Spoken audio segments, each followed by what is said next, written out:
Hello my dear student, कैसे हैं आप सभी लोग। आप सभी का स्वागत करती हूँ आपके अपने यूट्यूब चैनल सितम्बर शिल्पी क्लासेस में। और रोज़ शाम 5 बजे आपकी लाइव क्लास होती है, तो क्लास अटेंड किया करें। साथ ही प्लेलिस्ट बना दी है, उस प्लेलिस्ट में जाकर आप सारी क्लासेस देख सकते हैं और अपने नोट्स बना सकते हैं।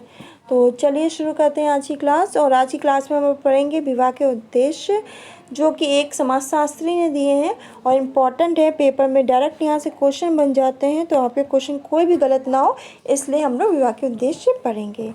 तो पी.एन. प्रभु और कपड़िया के अनुसार हिंदू विवाह के 3 उद्देश्य माने गए हैं। किसके अनुसार? पी.एन. प्रभु और कपड़िया के अनुसार हिंदू विवाह के 3 प्रमुख उद्देश्य माने गए हैं, जिसमें आपका आता है धर्म, प्रजा और रति। यानी धार्मिक संस्कारों को करने के लिए प्रजा या संतानोत्पत्ति और रति, इन तीनों उद्देश्यों के लिए हमें विवाह करना चाहिए। ये समाजशास्त्री ने बोला है। किसने? पी.एन. प्रभु और कपड़िया ने। तो धर्म में सबसे पहले क्या हो जाता है, देखिए क्या है कि कोई भी धार्मिक संस्कार हो हिंदू में, तो बिना पत्नी के कोई भी अगर धार्मिक कार्यों की पूर्ति है, वो बिना पत्नी के अपूर्ण मानी जाती है। और पत्नी के लिए विवाह अनिवार्य है। जब आप विवाह करोगे तभी पत्नी आएगी। तो हिंदू विवाह में धार्मिक कार्यों और धार्मिक कर्तव्यों की पूर्ति को सबसे पहले माना जाता है। तो धार्मिक कार्यों की पूर्ति के लिए विवाह इम्पोर्टेंट है। और धार्मिक कार्यों और धार्मिक कर्तव्यों के लिए आपको विवाह करना होगा। मोक्ष प्राप्ति के लिए, यज्ञ करने के लिए, सभी ऋणों यानी पितृ ऋण से छुटकारा पाने के लिए, यानी पितृ ऋण को चुकाने के लिए विवाह और संतान उत्पत्ति को आवश्यक माना गया है। तो विवाह को और संतान उत्पत्ति के, इन दोनों को क्या माना गया है? आवश्यक माना गया है। कोई भी यज्ञ हो, आपके घर में यज्ञ होता है, तो उसमें आप देखते हैं ना, आपके मम्मी पापा दोनों को बैठाया जाता है, गांठ बांधी जाती है, फिर वो लोग हवन करते हैं, कथा पे बैठते हैं। साथ ही आप लोगों ने देखा है ना कि जब लड़का लड़की की शादी होती है, फिर जब लड़की लड़के के घर जाती है, तो उसके घर में पूजा होती है, कथा होती है, तो गांठ बांध दी जाती है। और फिर दोनों एक दूसरे का हाथ दे के फिर पूजा को, धार्मिक संस्कार होता है वो होता है, उसका हवन वगैरह होता है। तो आपने देखा है ना, तो ऐसी ये सब चीज़ें होती हैं। तो धार्मिक कार्य आपके बिना स्त्री के पूर्ण नहीं हो सकता, और उसके लिए आपको क्या विवाह करना होगा, पत्नी होना जरूरी है। और धार्मिक संस्कार के बिना आप पितृ ऋण से नहीं छुटकारा पा सकते, मोक्ष की आपकी प्राप्ति नहीं हो सकती। तो मोक्ष प्राप्ति, यज्ञ करना, सभी ऋणों से यानी पितृ ऋण से चुकाने के लिए विवाह और संतान की उत्पत्ति को आवश्यक माना गया है। आपके कपड़िया ने कहा है हिंदू विवाह एक संस्कार है। तो हिंदू विवाह एक संस्कार है, किसने कहा? कपड़िया ने। फिर पी.वी. काणे के अनुसार 39 अनुष्ठान होते हैं। कितने अनुष्ठान होते हैं? 39। और महिला के लिए विवाह एकमात्र संस्कार है। और महिला के लिए जो विवाह होता है वो एकमात्र क्या है? संस्कार है। फिर दूसरा उद्देश्य क्या है? संतान उत्पत्ति यानी प्रजा या संतान उत्पत्ति। तो आपके जो पी.एन. प्रभु हैं और कपड़िया हैं, उन्होंने विवाह का दूसरा उद्देश्य माना है संतान उत्पत्ति। विवाह किया जाता है संतान उत्पत्ति के लिए।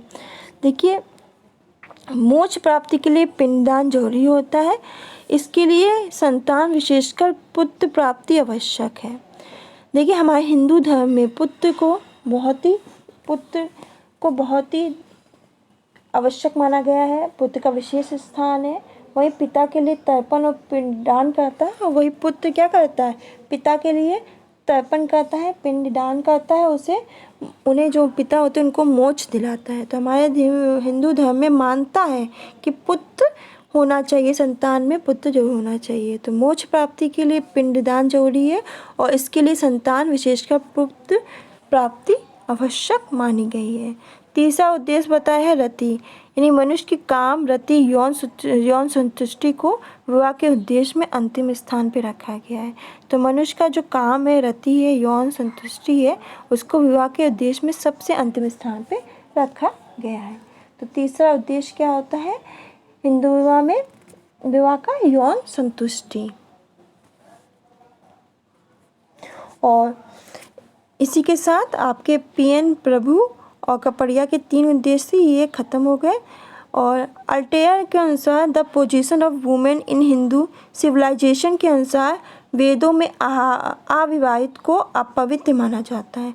तो अगर पूछा जाए किस में जो अनमैरिड होते हैं उन्हें अपवित्र माना जाता है, तो Altekar the position of women in Hindu civilisation के अनुसार वेदों में जो अनमैरिड होते हैं उन्हें क्या माना जाता है? अपवित्र माना जाता है। तो ये कहा जाता है मोक्ष प्राप्ति के लिए, पितृ से छुटकारा के लिए विवाह और संतान उत्पत्ति जरूरी है। संतान उत्पत्ति में पुत्र का विशेष स्थान है। जो पिता के तर्पण और पिंडदान करता है उन्हें क्या करता है? मोक्ष की प्राप्ति दिलाता है। आप अधिकतर जो हिंदू समाज में आप सबके मुँह से ये सुनोगे ही कि जो पुत्र होता है वो पिता को तर्पण और पिंडदान करता है और उनको मोक्ष दिलाता है, ऐसी मान्यता है और ऐसा विश्वास है। तो ये थे समाजशास्त्रियों के उद्देश्य हमारे विवाह के।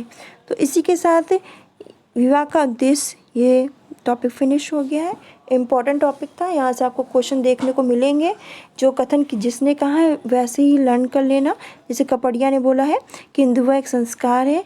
PV कारे ने बोला है इसमें 39 अनुष्ठान होते हैं। महिला के लिए एक विवाह एकमात्र संस्कार है। तो पूछा जाए कि महिलाओं के लिए एकमात्र संस्कार कौन सा है, तो आपका विवाह है, याद रखिएगा।